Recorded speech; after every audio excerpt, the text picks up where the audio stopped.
오늘은 하나님의 세미한 음성이란 제목으로 말씀을 나누고자 합니다. 먼저 열왕기상 19장 9절에서 12절까지의 말씀을 읽도록 하겠습니다. 엘리야가 그곳 굴에 들어가 거기서 머물더니 여호와의 말씀이 그에게 임하여 이르시되 엘리야야 내가 어찌하여 여기 있느냐. 그가 대답하되 내가 만군의 하나님 여호와께 열심히 유별하오니 이는 이스라엘 자손이 주의 언약을 버리고 주의 제단을 헐며 칼로 주의 선지자들을 죽였음이오며 오직 나만 남았거늘 그들이 내 생명을 찾아 빼앗으려 하나이다. 여호와께서 이르시되 너는 나가서 여호와 앞에서 산에 서라 하시더니 여호와께서 지나가시는데 여호와 앞에 크고 강한 바람이 산을 가르고 바위를 부수나 바람 가운데 여호와께서 계시지 아니하며 바람 후에 지진이 있으나 지진 가운데에도 여호와께서 계시지 아니하며 또 지진 후에 불이 있으나 불 가운데에도 여호와께서 계시지 아니하더니 불 후에 세미한 소리가 있는지라. 아멘. 신앙생활의 가장 기본이 되는 것은 하나님 말씀을 들으며 하나님과 쌍방향으로 의사소통하는 것입니다. 하나님은 우리 주위에 있는 자연 환경을 보면은 우주 만물을 창조하신 분이 바로 하나님이심을 알 수 있습니다. 그리고 하나님은 선지자들 통해서 말씀하셨고 또 사람의 몸으로 성육신하신 예수님이 이 땅에 오셔서 말씀하셨습니다. 지금도 성령님을 통해 우리에게 말씀하시고 우리 삶을 주관하시는 분입니다. 우리들은 기도로 하나님과 의사소통을 합니다. 그런데 우리가 가진 그 소통의 문제는 하나님께 우리가 일방적으로 요구사항만 주장하고 하나님이 말씀하시는 소리를 잘 들으려 하지 않는다는 것입니다. 말씀을 들어도 이미 내 머릿속에 내 생각이 가득 차 있어서 하나님의 뜻을 이해할 수가 없고 영적으로 길 잃은 사람같이 방황하며 살아가는 것입니다.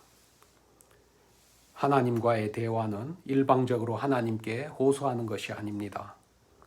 하나님과 소통하기 위해서 먼저 하나님 말씀에 귀를 기울여야 하는 것입니다.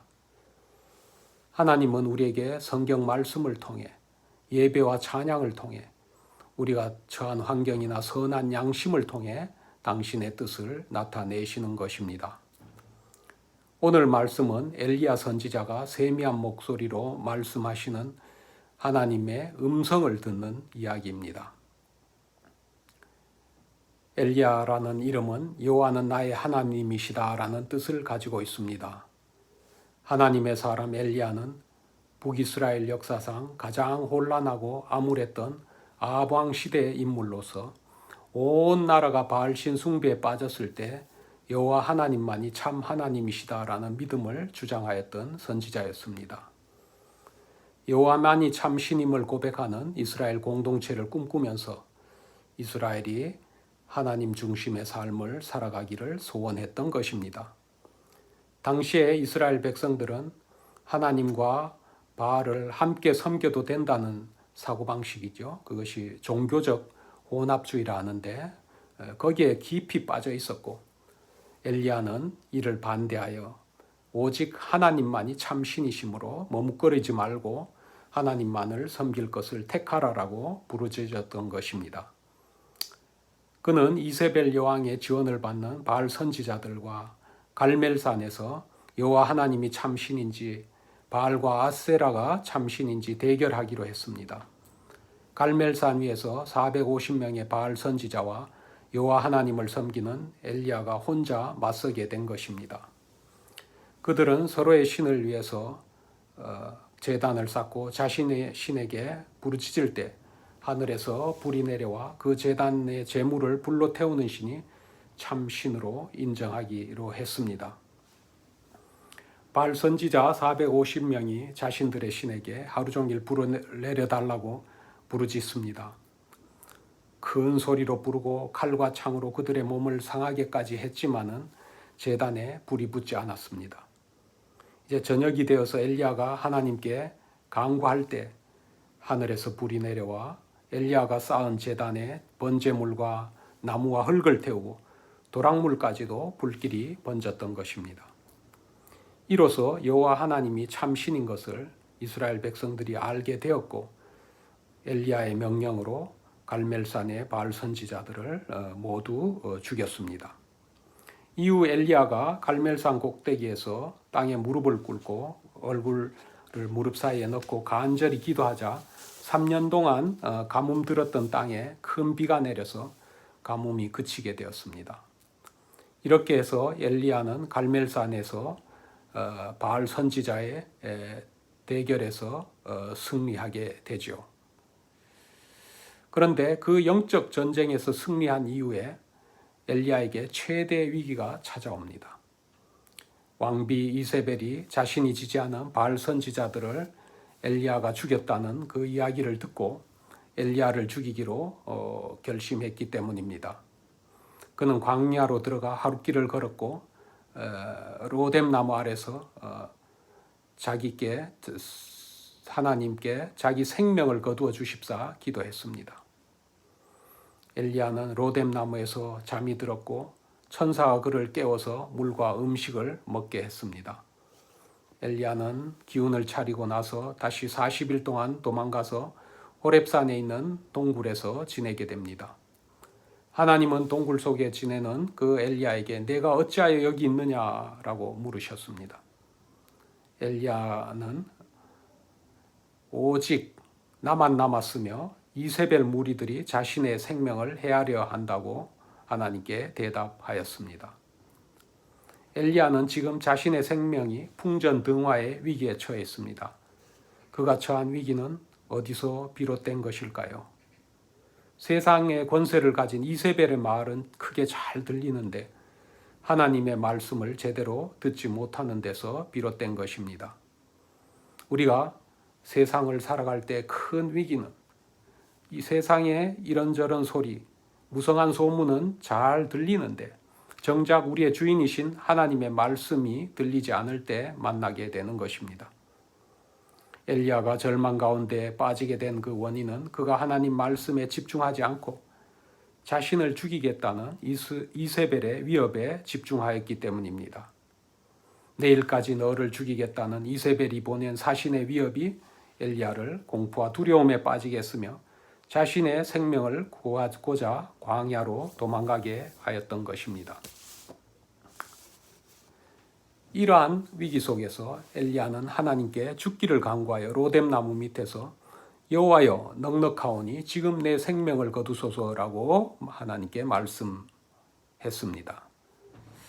그런데 자신을 죽이려는 것은 이세벨의 그 보복적인 그 악한 생각이지 하나님의 뜻은 아닌 것입니다. 우리들은 세상을 살면서 다른 사람들의 그 분노와 또 가시돋친 그 증오의 말을 들을 때도 있습니다. 실패로 인해서 내면으로부터 오는 좌절과 탄식의 소리에 지배받을 수도 있습니다. 고통과 질병으로부터 나오는 절망의 소리에 지배받을 수도 있습니다.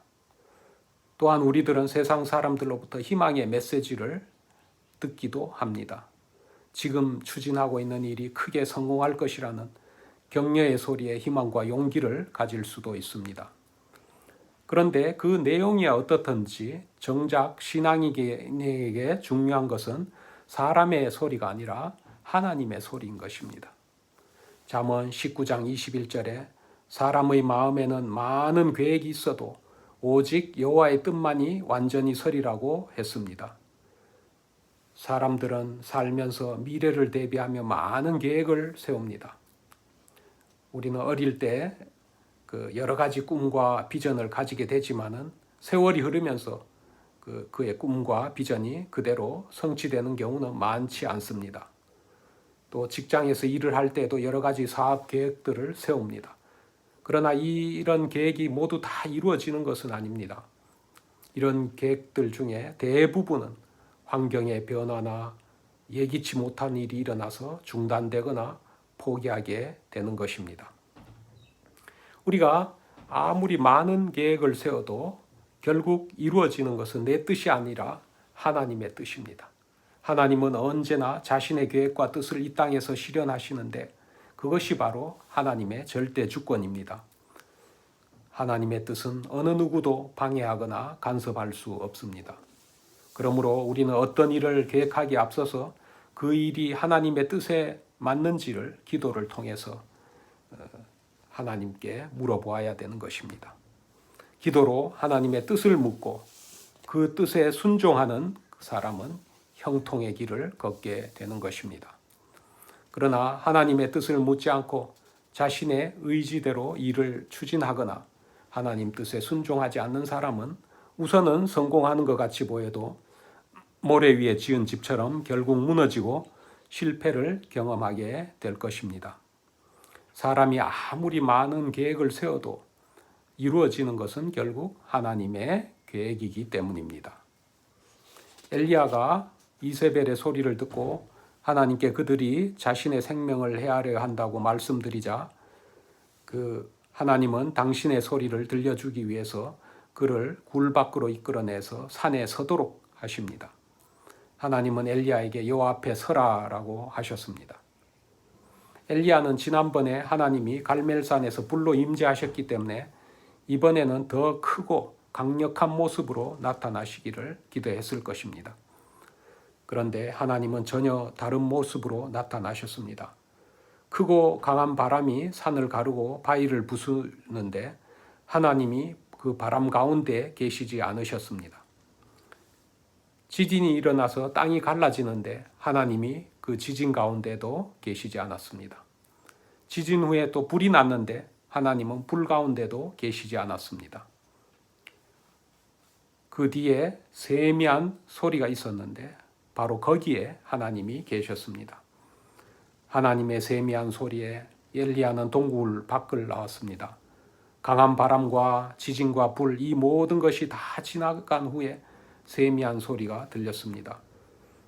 하나님께서 침묵 속에서 엘리야에게 조용히 말씀하시는 것이었습니다. 엘리야가 주의력을 집중하지 않으면 하나님이 무슨 말씀을 하셨는지 알 수가 없습니다. 집중하여 귀를 기울이고 마음의 문을 열지 않으면 아무것도 들을 수 없는 하나님의 말씀이었던 것입니다. 때때로 사람들은 눈앞에 보이는 바위를 부수는 바람과 지진과 불과 같은 문제, 그러한 위기 속에서 절망하고 낭망할 때가 있습니다. 연속되는 큰 문제들의 마음을 빼앗겨서 하나님의 음성을 듣지 못할 때가 있는 것입니다. 그럴 때에는 하나님이 나에게 말씀하시는 세미한 소리에 귀를 기울여야 합니다. 우리가 세상을 살면서 세상 소식과 무성한 소문들은 여기저기서 많이 듣습니다. 불과 몇 분 전에 일어난 사건이 인터넷을 통해서 전달되기도 합니다. 그러나 정작 들으며 살아야 할 음성은 하나님의 음성입니다. 하나님의 음성을 듣지 못하는 것은 우리가 하나님께서 말씀을 하지 않아서가 아니죠.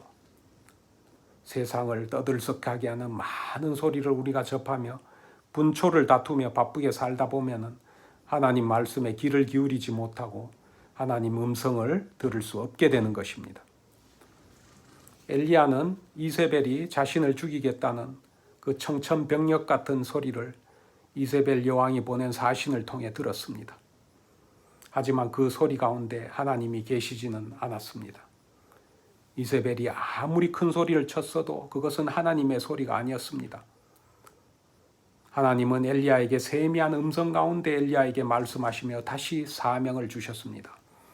하사엘과 예후 그리고 엘리사에게 각각 기름을 부어서 하사엘은 아람의 왕으로, 예후는 이스라엘 왕으로, 그리고 엘리사는 자신의 뒤를 이어서 그 선지자로 세우라고 하신 것입니다. 하나님은 엘리야에게 바알에게 무릎 꿇지 않는 사람 7,000명을 남겨두셨다고 알려주셨습니다. 그동안 엘리야는 이스라엘 모든 백성들이 바알 신앙에 빠져 있으며 그 하나님을 경외한 사람은 자기 혼자라고 생각했습니다. 자신이 혼자 남아있다는 그 생각이 엘리야를 무척 힘들고 외롭게 했습니다. 그러나 엘리야는 혼자가 아니었죠. 눈에 보이지는 않지만 곳곳에 바알에게 무릎 꿇지 않고 하나님께만 무릎 꿇는 사람 7,000명이 살아남아 있었던 것입니다. 사실 엘리야는 이세벨 여왕의 협박에 너무나 놀라 2번이나 도망을 갔습니다. 처음에는 남쪽으로 160km 정도 떨어진 브엘세바로 도망갔습니다. 그리고 다시 남쪽으로 250km를 40일을 걸어서 하나님의 산 호레브산으로 갔죠. 하나님께서는 2번이나 엘리야에게 어찌하여 여기 있느냐라고 물으셨습니다. 그는 그때마다 2번 다 똑같은 대답을 했습니다. 오직 나만 남았거늘 저희가 내 생명을 찾아 취하려 하나이다. 엘리야는 이세벨의 협박으로 두려움에 사로잡혀 갈멜산에서 하나님이 자기를 통해 행하셨던 그 모든 일들을 다 잊어버린 것입니다. 갈멜산에서 겪은 그 큰 승리에도 불구하고 엘리야는 깊은 무기력과 시리에 빠졌습니다. 하나님은 엘리야가 포기하겠다라는 말을 수긍하지 않으셨습니다. 오히려 하나님은 지칠 대로 지쳐있는 엘리야에게 3가지 임무를 맡기셨던 것입니다. 우리들의 믿음 생활은 어떠한 모습일까요? 우리들도 엘리야처럼 자신이 처한 상황에 대해서 절망하고 낙담할 수 있습니다. 세상에서 들려오는 수많은 소리가 하나님이 들려주시는 소리를 듣지 못하도록 방해하고 있기 때문입니다. 이럴 때에는 하나님께 잠잠히 나아가서 주님이 들려주시는 세미한 음성에 귀를 기울여야 하는 것입니다. 나의 영적인 채널을 세상이 아닌 하나님께 맞추면 하나님은 우리에게 말씀하시고 길을 열어 주실 것입니다. 우리들이 쉽게 포기하는 것을 허락하지 않으시고 주님의 능력으로 우리가 문제 해결할 수 있는 방법을 보여주실 것입니다. 이 시간 우리 마음을 사로잡고 있는 소리는 어디로부터 오고 있습니까? 풍파 많은 세상에서 들려오는 소음으로 인해서 무엇을 어찌해야 할지 고민이 되고 어디서부터 다시 시작해야 될지 알 수 없는지요. 우리가 인생을 살다 보면 사방이 꽉 막히고 도무지 길이 보이지 않을 때가 있습니다. 일을 열심히 하기는 했는데 도무지 진전이 없는 것 같이 보입니다. 미래에 대한 한 가닥 희망도 보이지 않을 뿐더러 지금 당장 내게 닥친 위기를 벗어날 방법이 보이지 않습니다. 그런데 어느 누구는 그다지 노력도 하지 않았는데 어느 날 갑자기 신데렐라가 되어서 많은 사람들의 부러움과 찬사를 받고 있습니다. 그런데 하나님은 왜 땀 흘려 일하는 내게는 아주 작은 기회도 주시지 않는지 도무지 알 수가 없습니다. 어느 누구는 든든한 집안 배경을 이용해서 취직도 하고 결혼도 하여 승승장구하는데 왜 나는 열심히 일할 기회조차 주어지지 않는지 도무지 이해가 되지 않습니다. 왜 나는 남들은 없는 불우한 환경과 약점이 있어서 성공과 출세를 못하고 하는 일마다 잘 풀리지가 않는 것일까요? 설령 그렇다 할지라도 실망하거나 좌절하지 마시기 바랍니다. 나의 부족한 점, 나의 약점이 오히려 나를 더 성장하게 하고 내게 큰 도움이 될 수 있습니다. 인간에게 위협적인 해양동물로 손꼽히며 그 해양동물 먹이사슬의 최상위에 있는 그 상어에게는 물고기에게 꼭 필요한 부레가 없습니다. 부레가 없으면 몸이 가라앉기 때문에 상어는 잠시라도 움직임을 멈출 수가 없습니다. 잠을 자면서도 꼬리를 흔들어야만 한다고 합니다. 상어는 이러한 자신의 결점을 극복하기 위해서 몸을 쉴 새 없이 움직이다 보니까 몸집이 커지고 최상위 포식자가 된 것입니다. 만일 상어가 자신의 결점인 부레가 없음에 낭망하여서 몸을 움직이지 않았다면 상어는 오래전에 멸종되었을 것입니다. 하나님의 계획과 섭리는 인간의 지혜와 지식으로는 이해할 수가 없는 것입니다. 지금 이 순간도 하나님은 우리를 향한 선한 계획을 가지고 한 걸음 한 걸음 인도하고 계십니다. 어떤 형편에 처하든지 우리는 결코 낙심하지 않아야겠습니다. 내 생각과 내 주장을 고집하지 말고 겸손히 엎드려서 주님의 세미한 음성을 들어야 하겠습니다.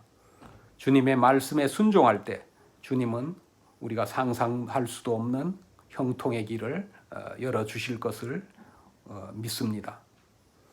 하나님의 사람 엘리야처럼 우리도 갈멜산의 그 승리를 경험할 때가 있지만 광야의 로뎀나무 아래서 누울 때도 있고 답답한 마음에 하나님의 뜻을 간절히 구하는 호렙산 동굴에 들어갈 때도 있습니다. 신실한 신앙이다 할지라도 낙담과 좌절을 경험하며 극심한 어려움과 고통에 시달릴 수도 있습니다.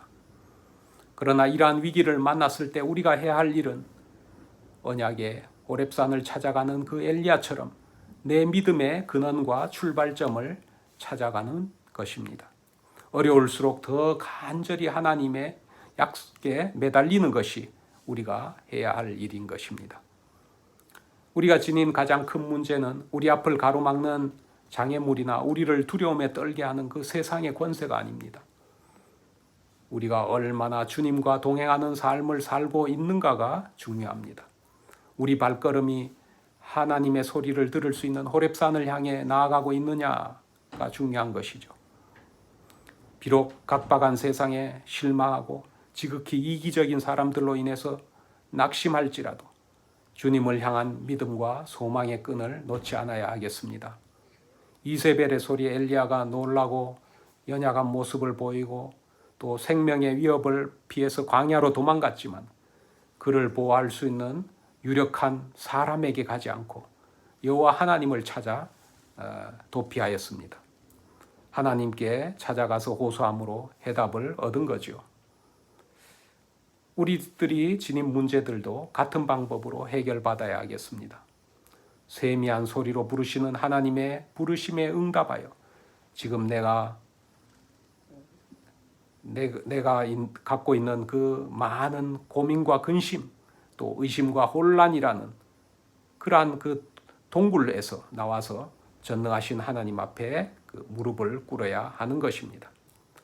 우리와 함께 하시며 우리를 도우시는 하나님이 새 힘과 용기를 주시고 새로운 사명을 주실 것입니다. 우리에게 새로운 사명을 주시고 다시 삶의 자리로 되돌려 보내주시는 그 주님께서 우리로 하여금 모든 것을 넉넉히 감당하게 하실 것입니다. 하나님께서 하시는 일은 언제나 크고 광대한 것만이 있는 것은 아닙니다. 무엇인가 거대한 성과나 현저한 결과가 있어야만이 하나님께서 하신 것이라 말할 수는 없습니다. 하나님께서 때로는 크고 위대한 일을 계획하시고 행하실 때도 있지만 평범하고 작은 일, 세세한 우리의 그 일상의 일도 간섭하시고 역사하시는 것입니다. 또한 큰 성공 속에서도 일을 하고 계시지만 우리의 실패 속에서도 하나님의 그 능력이 역사하시고 한량없는 은혜 가운데서도 계시지만 고통과 시련의 그 침묵 속에서도 여전히 하나님은 일하고 계시는 것입니다.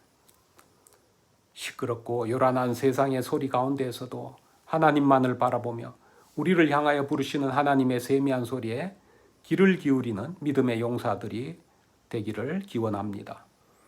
어릴 때 유년주일학교에서 열심히 불렀던 한 노래를 기억합니다. 꽃가지에 내리는 가는 빗소리와 냇가에서 종종종 우는 새소리와 광야에서 불어오는 바람소리 가운데서 들려오는 여호와 하나님의 격려와 평안과 사랑의 음성을 듣는 은혜가 있으시기를 간절히 축원합니다. 기도하시겠습니다. 아버지 하나님의 은혜와 사랑에 감사드립니다. 세상의 소리가 언제나 주님의 음성보다 크게 들리는 환경에 우리가 살고 있음을 고백합니다.